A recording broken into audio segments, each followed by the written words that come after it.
بسم الله الحمد لله وحده والصلاة والسلام على من لا نبي بعده أما بعد. L'imam Abu Zakaria Yahya ibn Sharaf al-Nawawi a dit dans son livre Al-Arba'in الحديث الثالث عن أبي عبد الرحمن عبد الله بن عمر بن الخطاب رضي الله عنهما قال سمعت رسول الله صلى الله عليه وسلم يقول بني الإسلام على خمس شهادة أن لا إله إلا الله وأن محمد رسول الله وإقام الصلاة وإيتاء الزكاة وحج البيت وصوم رمضان رواه al-Bukhari wa Muslim. Ce qui signifie le troisième hadith d'après Abu Abdirrahman Abdullah ibn Umar ibn al-Khattab, qu'Allah soit satisfait de eux deux, c'est-à-dire Abdullah et son père Omar. Il a dit: j'ai entendu le messager d'Allah sallallahu alayhi wa sallam dire: l'islam a été construit sur 5, c'est-à-dire sur 5 choses ou sur 5 piliers, ou à partir de 5 choses ou 5 piliers. L'attestation qu'il n'y a pas de divinité digne d'adoration sauf Allah, et que Muhammad est son messager, l'accomplissement de la prière, l'acquittement de l'aumône légale az-zaka, le pèlerinage à la Mecque et le jeûne du mois de Ramadan. Ce hadith est rapporté par Al-Bukhari et Muslim.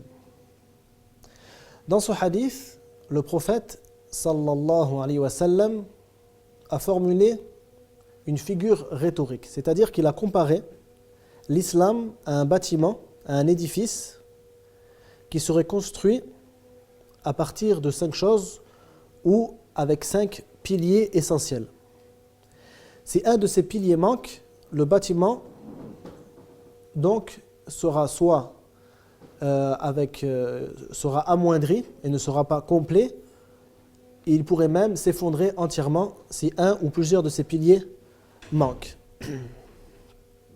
C'est pour ça que dans l'autre hadith, il est rapporté que le prophète sallallahu alayhi wa sallam a dit aussi as-salatu imaduddin, donc la prière est le pilier de la religion. C'est un des piliers de la religion.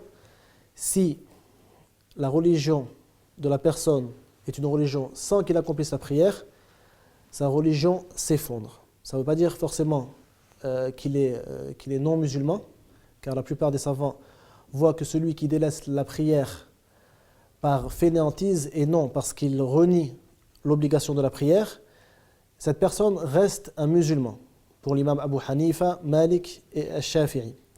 Mais il est dans un cas très grave de sa religion et c'est un pécheur qui a péché un des pires grands péchés qu'il y a dans la religion, c'est le fait de délaisser la prière.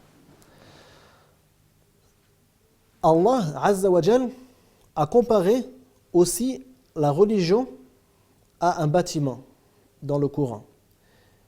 Et ceci lorsqu'il a décrit la situation des croyants et la situation des hypocrites, al-munafiqin, ceux qui montrent l'islam, qui font semblant qu'ils sont musulmans, mais en vérité, à l'intérieur, ils ne croient pas en une seule lettre de la religion de l'islam et du Coran. Allah dit: أَفَمَنْ أَسَّسَ بُنْيَانَهُ عَلَى تَقْوَى مِنَ اللَّهِ وَرِضْوَانٍ خَيْرٌ أَمَّنْ أَسَّسَ بُنْيَانَهُ عَلَى شَفَا جُرُفٍ هَارٍ فَانْهَارَ بِهِ فِي نَارِ جَهَنَّمَ وَاللَّهُ لَا يَهْدِي الْقَوْمَ الظَّالِمِينَ. Ce qui signifie: lequel de ceux-là sont les meilleurs? Ceux qui ont construit leur édifice sur la crainte d'Allah et sa satisfaction, ou bien ceux qui ont construit leur édifice au bord d'un précipice prêt à s'écrouler dans la mer pour les entraîner dans le feu de la géhenne, et Allah ne guide pas les gens injustes. Donc Allah, dans ce verset, a fait la même figure rhétorique, a formulé la même figure rhétorique que le prophète sallallahu alayhi wa sallam a formulé dans ce hadith, c'est-à-dire comparer la religion à un bâtiment, à un édifice qui peut s'écrouler s'il en manque une partie ou plusieurs parties.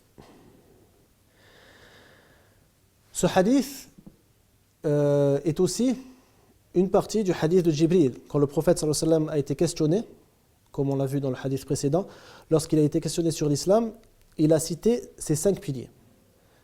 Et nous avons expliqué une partie de ce qui revient à l'explication des 2 témoignages, La ilaha illallah, Muhammadun Rasulullah, la fois précédente. Et quant à la prière, l'aumône légale, la zakat et le pèlerinage et le jeûne, ceci se trouve dans nos autres vidéos sur le fiqh, sur la jurisprudence. Il faut savoir que la traduction de ce hadith par l'islam a été construit sur 5 choses ou sur 5 piliers est une traduction inexacte.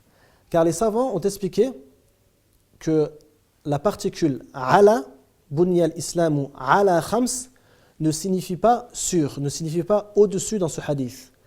Mais elle signifie bunya al-islamu bi khams. Ce qui veut dire l'islam a été construit avec 5 choses, avec 5 morceaux si vous voulez. Pourquoi ? Parce que c'est des choses qui font partie intégrante de l'islam. Et si l'islam aurait été construit sur ça, ça veut dire l'islam serait au-dessus et ces choses sont en dessous de l'islam et ne font pas partie de l'islam. Donc la traduction plus exacte est l'islam a été construit avec 5 choses ou avec 5 piliers qui font entièrement partie de cette religion. Qu'en est-il des œuvres obligatoires ou préférables qui ne font pas partie de ces 5 piliers, comme le fait par exemple de nettoyer les chemins de tout ce qui pourrait déranger les gens. Ceci fait partie de la religion et le prophète sallallahu alayhi wa sallam a même cité cela comme faisant partie de la foi lorsqu'il a dit al-imanu bid'un wa sab'una shu'bah afdaluha qawlu la ilaha illa Allah wa adnaha imatatu al-adha 'an at-tariq, ce qui signifie la foi, al-iman, se compose de 70 branches et quelques. La meilleure est le fait de dire La ilaha illallah et la plus basse est le fait de nettoyer le chemin de ce qui pourrait déranger. Les choses qui ne font pas partie des 5 piliers de l'islam, dans ce bâtiment, dans cet édifice qu'est l'islam, sont considérées, si vous voulez, comme le mobilier de confort et comme les décors dans cet édifice.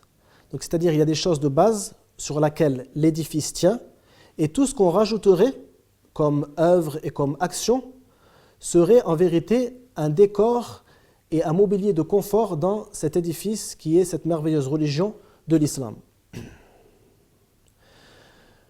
Pour finir, le prophète sallallahu alayhi wa sallam aurait dit dans ce hadith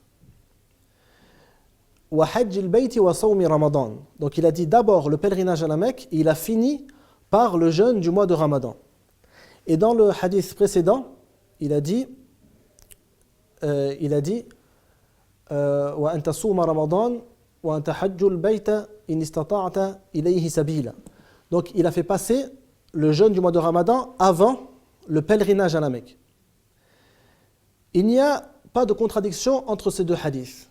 L'imam al-Nawawi a dit que la base c'est le fait de faire passer le pèlerinage après le jeûne, car le jeûne est une obligation qui se répète chaque année, et en plus le jeûne a été rendu obligatoire par Allah aux musulmans la première année de l'hégire, quant au pèlerinage il a été rendu obligatoire la 9e année de l'hégire. Donc même d'un point de vue historique, sur la chronologie des choses qui ont été rendues obligatoires aux musulmans, c'est le pèlerinage qui vient après. L'imam Ibn Daqiq al-Eid a dit que la transmission où Ibn Omar aurait dit, d'après le prophète sallallahu alayhi wa sallam, wa hajjil bayti wa sawmi ramadan, donc c'est-à-dire le pèlerinage à la Mecque et le jeûne du mois de Ramadan, c'est une erreur qu'a fait un des transmetteurs du hadith. Pour preuve qu'il est rapporté, le même hadith est rapporté dans Al-Bukhari et Muslim, dans le même ordre que l'on trouve dans le hadith de Jibril, où il a fait passer d'abord le jeûne du mois de Ramadan et ensuite le pèlerinage à la Mecque. Ibn Daqiq a dit, la preuve de cela est qu'un jour, Ibn Omar donnait un cours à ses élèves parmi les tabi'in. Et donc, à l'époque, le professeur disait, par exemple, le hadith, et il y avait ce qu'on appelle al-musta'id. Al-musta'id, c'est quelqu'un qui avait une voix forte, qui entendait le hadith du professeur, du transmetteur, par exemple du compagnon qui transmet le hadith du prophète, sallallahu alayhi wa sallam, et il le dit d'une voix forte afin que les gens éloignés puissent l'entendre et le mémoriser ou l'écrire. Le musta'id s'est trompé un jour et a dit le jeûne du mois de Ramadan après le pèlerinage, et Ibn Omar radiyallahu anhu l'a repris et lui a dit non, dis d'abord le jeûne et ensuite le pèlerinage à la Mecque.